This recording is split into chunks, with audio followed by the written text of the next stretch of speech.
Reference was made to the historical story of Jonah and the whale in the preceding chapter.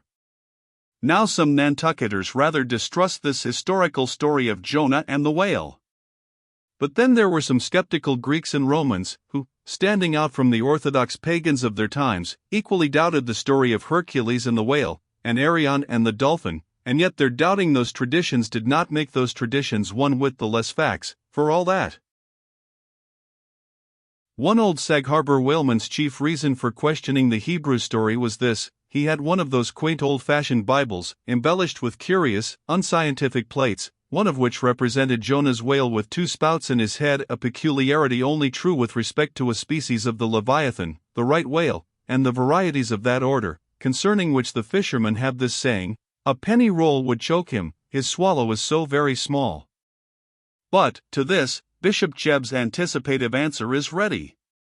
It is not necessary, hints the bishop, that we consider Jonah as tombed in the whale's belly, but as temporarily lodged in some part of his mouth. And this seems reasonable enough in the good bishop.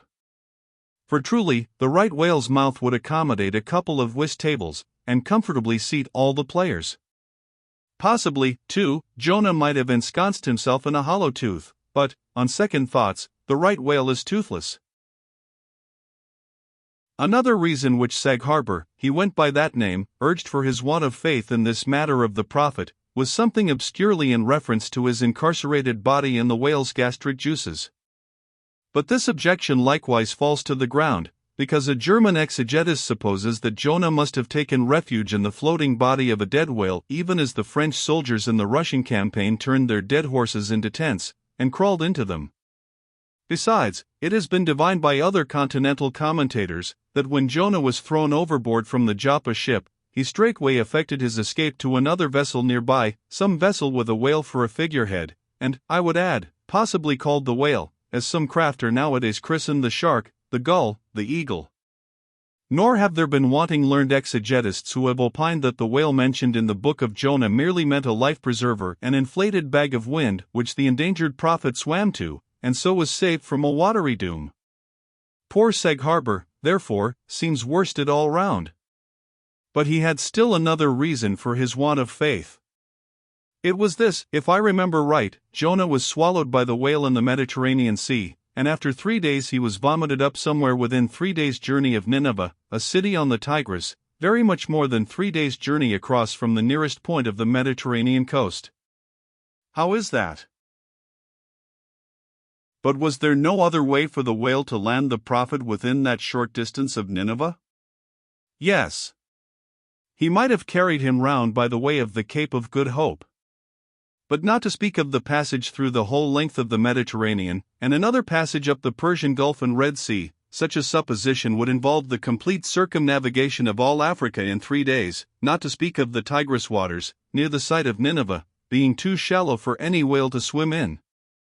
Besides, this idea of Jonah's weathering the Cape of Good Hope at so early a day would wrest the honor of the discovery of that great headland from Bartholomew Diaz, its reputed discoverer, and so make modern history a liar. But all these foolish arguments of old Sag Harbor only evinced his foolish pride of reason, a thing still more reprehensible in him, seeing that he had but little learning except what he had picked up from the sun and the sea. I say it only shows his foolish, impious pride, an abominable, devilish rebellion against the reverend clergy. For by a Portuguese Catholic priest, this very idea of Jonah's going to Nineveh via the Cape of Good Hope was advanced as a signal magnification of the general miracle. And so it was. Besides, to this day, the highly enlightened Turks devoutly believe in the historical story of Jonah. And some 3 centuries ago, an English traveler in Old Harris's Voyages speaks of a Turkish mosque built in honor of Jonah, in which mosque was a miraculous lamp that burnt without any oil.